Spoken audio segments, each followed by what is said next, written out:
The Knicks postgame show is presented by Tri-State Audi. Visit your Tri-State area Audi dealer today. Tonight in Dallas, Jalen Brunson tied a season high with 37 points, and Cat went for 25 and 14. But the Mavericks, despite missing Luka Doncic, Daniel Gafford, and Klay Thompson, had 6 players in double figures. Kyrie Irving went for 23. Dallas, pretty much a wire-to-wire win and a blowout indeed. 129-114, the final tonight from Dallas. Great to have you with us from our Delta MSG studios. Bill Pidto along with Wally Szczerbiak. It's hard to believe that this is the same team that blew Denver out the other night in terms of what we saw, especially on offense.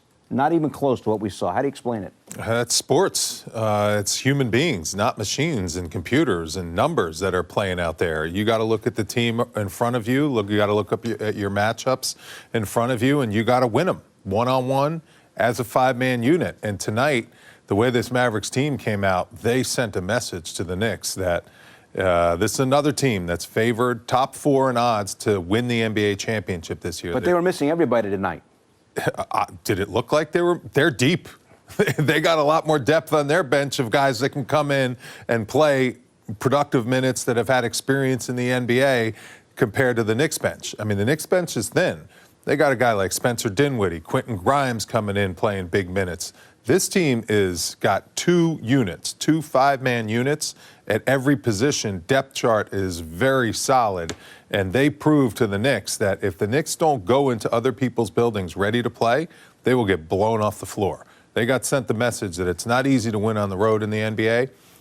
This Dallas team played very well tonight. Very similar, Wally, to what happened in Utah. The Knicks got off to a slow start. Yep. 15 first-quarter points, their worst quarter of the year. 38 first-half points, their worst half of the year, and just never were able to recover. Well, the game of basketball right now in the NBA, it's a momentum game, and it's all about threes. You got to make shots. And when the other team comes out in the first quarter and just blitzes you from deep, they look like they're a step faster.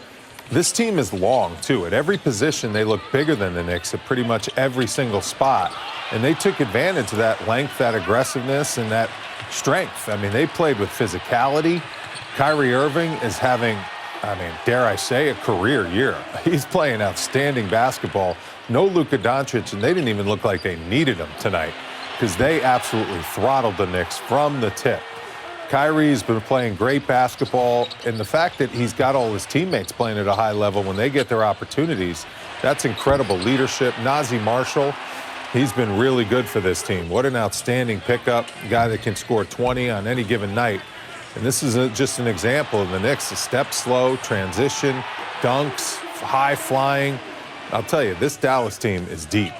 They are young, they're deep, they're talented, and they showed the Knicks that it's not going to be easy to come into their building and get a win. It was an outstanding performance up and down by the Mavericks. All right, well, I look at the second line. Knicks 7 of 29 from downtown. That's the difference. Dallas makes 17. They go 17 of 33. Against Utah, the Knicks went 17 of 51 from 3. Against Denver, they went 19 of 36 from 3. Is it the 3 shooting that determines the outcome of these games? Is this where we are right now? Yes. You can't win games in the NBA anymore by grit and grind the way you used to be able to do it in the 90s. You can't. It's really hard to hold teams under 100. The Knicks have shown they can. They can have good defensive nights when they can defend the three-point line and when the other team isn't knocking down shots. Now, conversely, when the other team is playing at a high level, the Knicks look like they were a step slow tonight. And when your threes aren't going, that's demoralizing as a player. There's only so much you can do when you're not making open shots when you get those opportunities, because you can't stop teams nowadays. Teams nowadays, they're too good offensively. The pace is too quick. There are too many good shooters in this league. Spencer Dinwiddie shot 8 for 11, and he wasn't in the rotation a couple games ago. I mean, this is a guy that can score. He's got a history of being a scorer, and he was ready to play tonight, and he made some really tough shots that were defended at a high level. For the Knicks, OG Anunoby off a great game. Yeah. 3 of 15 from the floor, 0 of 8 from 3. But the Knicks did have an excellent contest from Jalen Brunson, I mentioned off the top, tying a season high with 37 points. Yeah, he had a lot to prove. Going back to his old stomping grounds, Dallas let him go. There's been a lot of back and forth as to why that happened. Jalen was very open and honest that he wanted to stay with Dallas, but they didn't offer him a fair contract. And as a result, the Knicks have been the beneficiary, and the Knicks franchise has turned around since he got to this city and came to New York. So every time Jalen goes into that building, he wants to play well. You want to play well against your old team. His old team knows they made a mistake letting him go.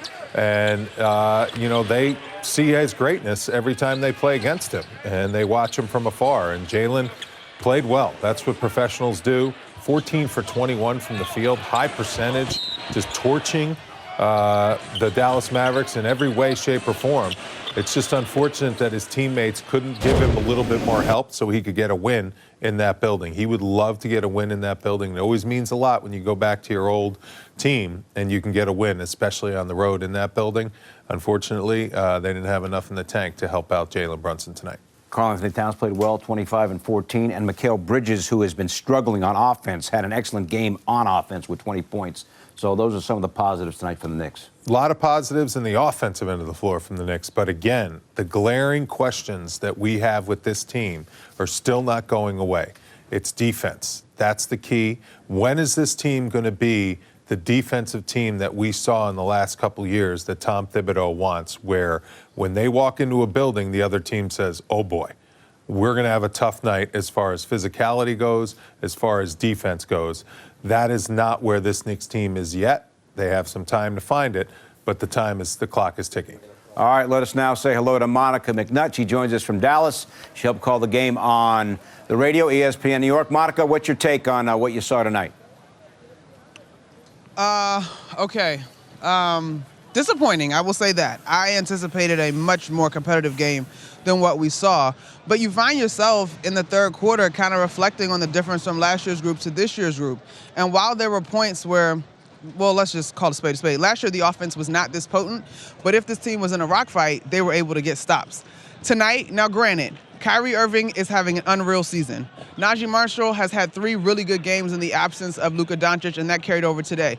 Spencer Dinwiddie was cooking it, but I think the inability to get stops was glaring tonight. Like this, the Knicks currently cannot afford to not shoot the ball well. Like you can't give it 24% from the three-point line. They don't have that wiggle room because of what their defense is right now. Monica, this Dallas team looked like they were out to send a message. They're deep at every position. They have great length, great athleticism, great size. What did you see from all their young guys and how hard they were playing? Yeah, they're locked in, and in particular Quentin Grimes, who, I don't know if you guys can see it, but took plenty of opportunity to glare over to the Knicks bench, which kudos to that young man as a competitor. But I think you're absolutely right. I mean, Jaden Hardy, Marshall in particular, to me, is almost like found money. He came over from the New Orleans Pelicans. He's been great in the absence of Luka Doncic, but pregame, Jason Kidd actually talked about his versatility and his willingness to do whatever it is that the team needs from him and what he's been able to bring in this stretch. I mean, mind you guys, the thing about tonight that probably digs a little bit more is that was without Thompson, without Gafford, and obviously without Doncic as well. And so I think this is a group that learned a lot from their experience last year, and they seem to be locked in. All right, Monica, so 2-2, road trip wraps up at Charlotte. What are you expecting on Friday afternoon? Well, my initial thoughts on Charlotte is they kind of resemble a formula that has been tricky with the Knicks in terms of a young team that wants to get up and down the floor. I got to go do a little bit more digging. I don't think that they have as much depth as, say, Atlanta or Houston, but LaMelo Ball obviously is a terrific point guard, and that is a young group that is sort of rebuilding. So that's my first thought. I hold a little space for today being the 4th game of a 5-game road trip, but I'm sure the Knicks want to end the road trip on a high note. All right, Monica, have a great Thanksgiving. Set your alarm clock on Friday. We're on the air at 11:30 a.m. I'll be there. Thanks, Pidto. All right, so Monica breaking it down for us. And, you look ahead to Friday. Yep. That's Emirates NBA Cup game. Big game. And the Knicks are undefeated in their group. Orlando's undefeated in their group, so that's a very significant game. How important just to get home, despite the NBA Cup, 3-2 as opposed to 2-3? That would be a great trip. Let me tell you, it's not easy to win games on the road in the NBA. It's not. And this team came away with a huge win in Phoenix, a massive win in Denver, gave up the one in Utah. This Dallas one without Doncic, listen, I would rather Doncic have played the way this Dallas team played today. They look like a completely different team, great balance, great energy, just great emotion that they played with at home. So now you're 2-2. which isn't bad. And if you can get this game in Charlotte, which isn't going to be easy, this Charlotte team is young. LaMelo Ball's playing well. You have to be prepared to go out there and earn this last win on the road trip. That would be a successful trip if you can come back 3-2 in this one. All right, when we come back, we will get the perspective from Knicks coach Tom Thibodeau. His team goes down tonight in Dallas despite a great game from Jalen Brunson. Knicks are now 10-8 on the season. Stay with us, everybody. The Knicks postgame show is presented by Audi. Visit your tri-state Audi dealer today.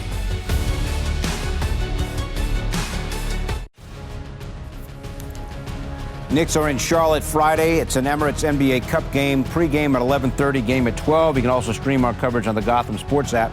We're standing by for post-game comments from Knicks coach Tom Thibodeau. Here now is Dallas coach Jason Kidd.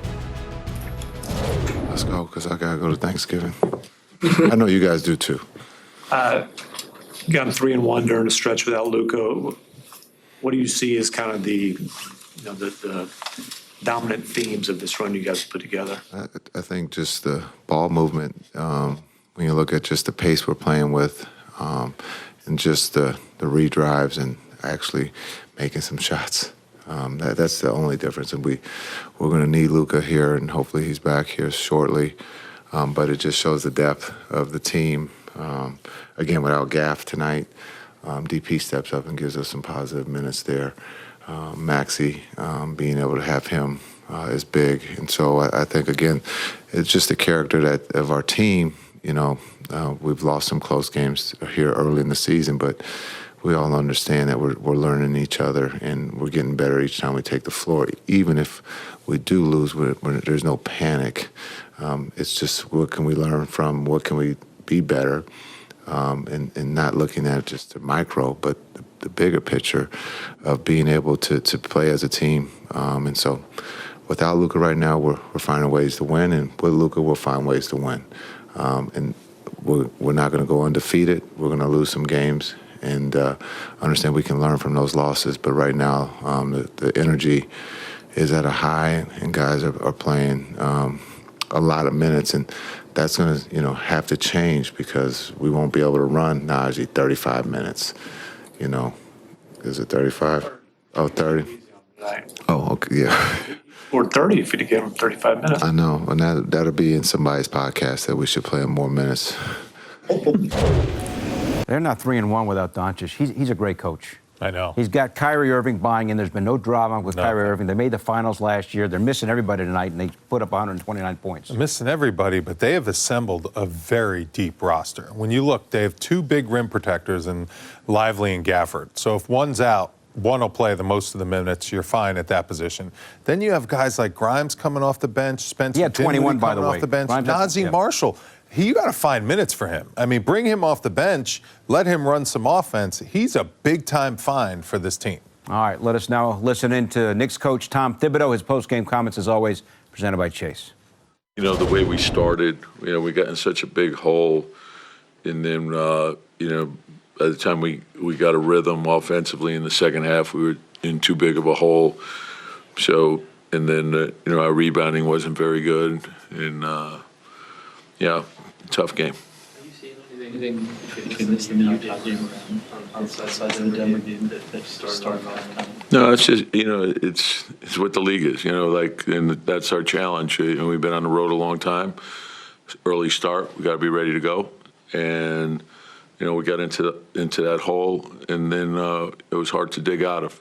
What was the problem with the offense in the first half? Yeah. And that's a good question. It's, one, we missed some shots that we probably, could make, and we allowed that to impact other parts of the game.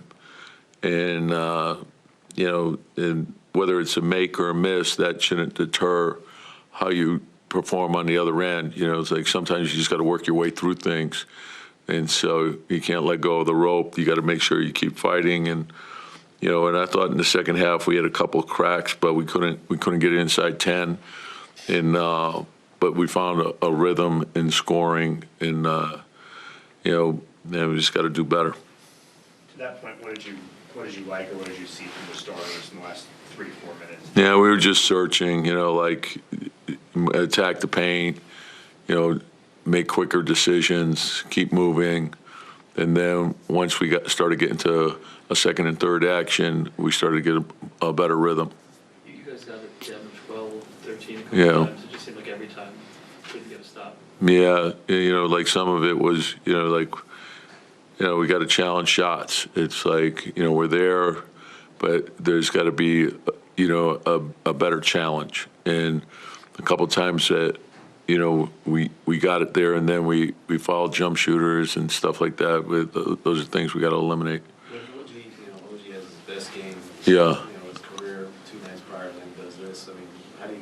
Yeah, and that's part of the game, and so everything went in, for him in Denver, and tonight it didn't, but he's such a good player. He can impact the game with other parts, and so some nights it's going to be like no one shoots well for 82 games. That's part of this, and when you're not shooting well, do other things. Play great defense, run the floor, cut, move without the ball, screen, and for the most part, I thought he tried to do that in the second half. He made great effort, and some nights that's the way it is. And so if it's not going your way, do other things to help the team. What can you take away from the way that you guys finished? Now you mentioned they were searching. Yeah, just like every game tells you something, and again, this you're on a long road trip, and the challenge of early start. And then we got another challenge. The same thing is going to happen in Charlotte. So be ready to play. You got to play 48 minutes. Whatever happened yesterday is not going to matter tomorrow. Like whether it be a loss or a win, and you just got to make sure mentally you're ready to play. And then you have to be mentally tough. You have to be ready. You have to be able to deal with adversity. That's part of this. So if things aren't going our way, we got to stick together and keep working through things together. You mentioned contesting shots frequently over the last few weeks. Is that something that starting to get concerned a little bit about with those guys? Well, I'm concerned about everything all the time. So. All right, Friday we're on the air at 11:30 a.m. and the game at 12 with the Knicks in Charlotte. It's an Emirates NBA Cup game. You can also stream our coverage on the Gotham Sports app. Dallas beats the Knicks tonight, 129-114. Back now from the Corner 3 presented by Michelob Ultra Superior Light Beer. Well, I thought it was really interesting when Tom Thibodeau talked about when you don't hit the three, like the Knicks did not tonight, as they went only 7-29, it tends to impact your overall effort. We see it on both ends of the court, whether it's the Knicks who aren't shooting well sometimes or the opponent. When teams don't shoot well from three, it really seems to impact how they play on defense. It's natural. It really is. And it's a momentum game. So when your shots are not going in and teams are just rebounding the ball and then they're just dribbling right down your throat, pushing it down your throat, they have the aggressiveness. They have the advantage. And you also are human. You look up at that scoreboard when you're down 20, you're like, oh boy, it's been a long night and it's a long way to climb myself back into this game. And also home court advantage is a big thing. When you're at home, you have your fans, you get a lead, it's tough to come back. It's tough to dig yourself out of that. But on a lighter note, what are you doing for Thanksgiving, big guy? Seriously. I'm going to make sure I gain 5 pounds, so when we come to work on Friday, you can give me the business. I heard that you should be going to the parade. And there's a new float in the parade. Oh, there is a new. You better at least watch the float. What? Oh, there you go. Coming down 7th Avenue. There you go. Billy P. I hope it works in the rain. Billy P. is coming down 7th Ave. Here he comes. Here he comes. Is that thing going to work in turbulence? Yes. I hope it doesn't. When it's icy, it's dicey. It's not going to be icy out there. Just a little drizzle. You will be fine. It's going to lean you out. I want to make sure you come and say hello then, okay? I'll watch it on TV. I promise. I will be watching on TV. You got me there. I didn't know that was coming. I didn't see that coming. We're going to have a look ahead. Pidto. Hope everyone has a great day tomorrow. Pidto. I'm going to be up in the air tomorrow.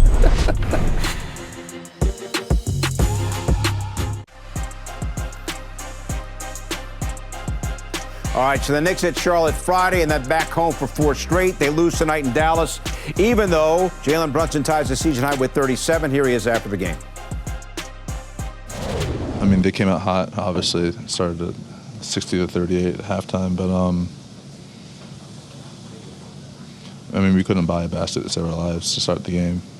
And defensively, we just weren't there. And, I mean, it's a long season, honestly. Just got to limit the highs and lows and be as steady as we can be. When you mentioned the highs and lows, is it hard to understand sort of what you guys did in Denver, what happens tonight? Utah is also different. I mean, it's honestly the NBA. Some nights you can look ridiculous, and some nights you can look ridiculous in the other way.